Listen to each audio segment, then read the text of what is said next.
Whether you loved the ending or not, Stranger Things has officially wrapped. And to mark the end of one of Netflix's biggest shows, I set out to create my own scene inspired by the series. In this video, I'm going to walk you through the lighting process behind it, and if you stick around to the end, you can decide for yourself how the full scene turned out.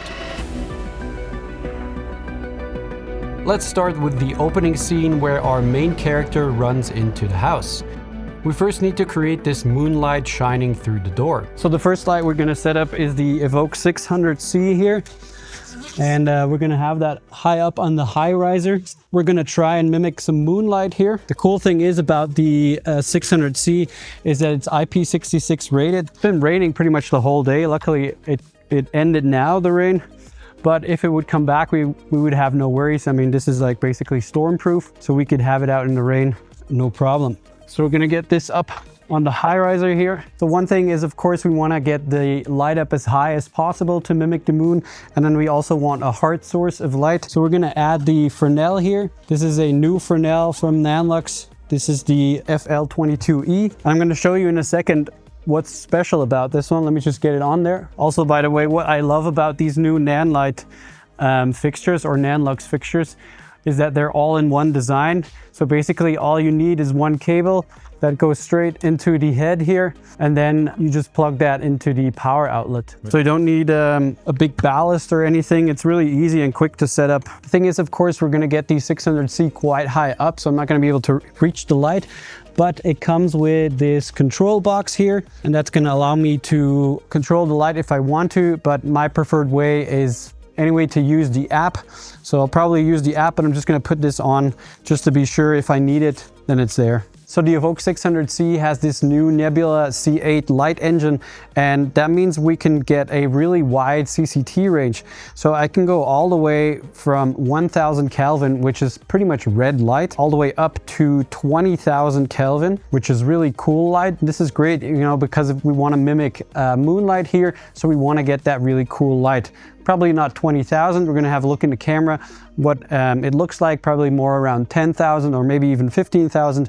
Let's see what it looks like on the camera. So what I was talking about before is that this Nanlink Fresnel is motorized. So it's connected to the light here through an electronic connection. And that means you can control the flood or spot from the Fresnel. For example, on the control box here, I can just press these buttons and it'll go from spot or back to flood, so I can change the angle of the Fresnel there. And you can do this on this control box here, you can do this on the fixture itself, or you can even do that on the app. So that's really cool that you have this remote control of the Fresnel, because imagine I'm gonna put this light all the way up, like 3 meters up. I don't wanna put it up and down if I wanna change anything, so I can have that remote control, which is really clutch.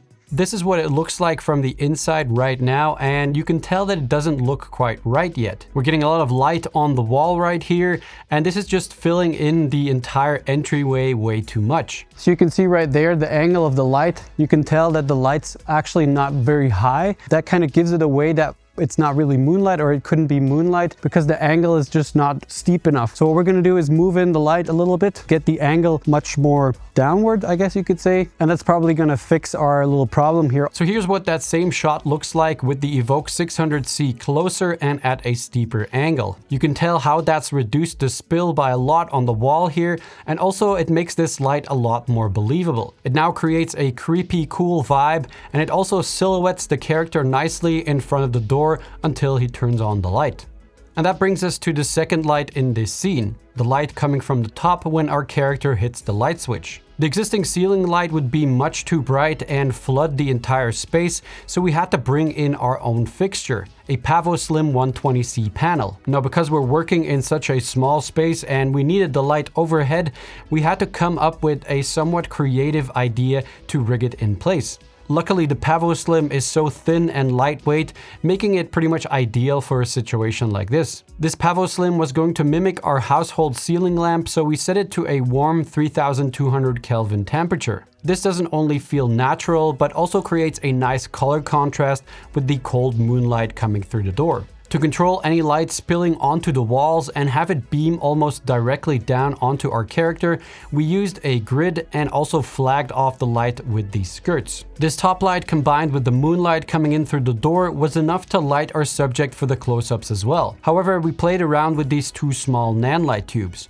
One to give our character a small catch light in the eyes, which is a subtle detail, but it does help bring a bit more life into his eyes. And the other tube was adding a subtle rim light on the little device here, just to give it a bit more texture. Moving on to the next part of our scene where the character enters his room, sits at his desk, and starts tinkering with this old radio. Here we've got moonlight in the window, a bunch of practicals, a splash of light from the hallway, and of course our key light. We wanted to continue that moonlight outside, so we started by simply moving the Evoke 600C over to hit the window. Besides that, we only needed to change the angle of the Fresnel a bit for it to cover the entire window. As for our key light, we liked the idea of keeping that top light as a key, as it would make sense in a household environment like this. Also, because this room was so small, we didn't have a lot of space for big lights or big setups. Again, the Pavo Slim is perfect for this, as we could mount it right up against the ceiling boomed up on a C-stand. Still set to 3200 Kelvin and with a grid attached, this helps light up our character in a natural way. And to create a bit more contrast on the camera side of the character, we actually blocked off part of the Pavo Slim. This made sure that the light was mostly hitting the far side of the character, keeping his camera side slightly more in shadow and creating more contrast on his face for the close-up shots. Okay, so for the next part of this scene, we've got quite a lot of practicals and we need control over those practicals because we're going to do this flickering effect later on. So I'm going to take out the existing bulb from this light here and I'm going to replace that with this Nanlink tube. Because obviously I can control this, I can put an effect on there. I'm gonna set that to 3200 Kelvin, because that's the temperature of our household lamps here. And the cool thing is these are magnetic and the edge of this lamp hood here is metal. So I can actually just kind of attach it on there and it'll stay on. Maybe turn it a little bit like this. And now we have control over this light. Lastly, we had the Nanlink Evoke 150C in the hallway. This is like the small little brother of the 600C, so the same powerful nebula light engine, only in a smaller package. The Evoke 150C was also set to 3200 Kelvin and it adds a small splash of light in the background, which is also going to help with the flicker scene.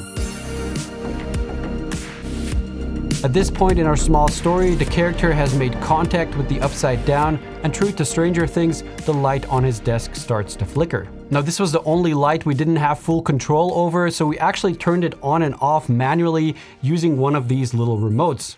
All the other lights, so the Pavo Slim overhead, the Nanlink tubes, and the Evoke 150C in the hallway were all connected to the Nanlink app. So I could easily set them to a flicker effect and also control the speed of the flicker through the app. And this was also vital for the part of the scene where all the lights go off at the same time. In the app, I can add all of these fixtures into a group and then simply turn off the entire group. This will turn off all the fixtures at the same time, creating this nice tension piece in the scene.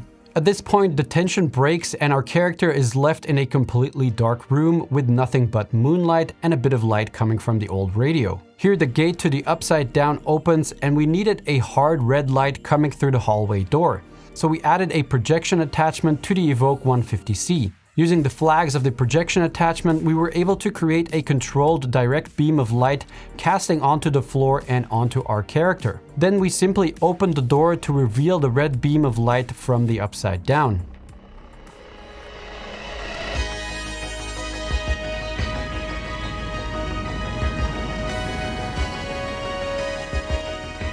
Now all that was left was introducing our Demogorgon, and I'm no VFX guy, so I knew we were gonna need to do some practical effects to show the shadow of the Demogorgon. And initially I had cut out a tiny Demogorgon out of cardboard, but quickly realized that it needed to be a lot bigger. So what you see here is Micha, aka our Demogorgon. We simply taped pieces of cardboard shaped into that iconic Demogorgon head around his head, and he would then crawl out of the Upside Down, casting a shadow onto the floor and onto our character. Now with all this done, it's time to have a look at the final result. I hope you enjoy it and let me know in the comments what you think.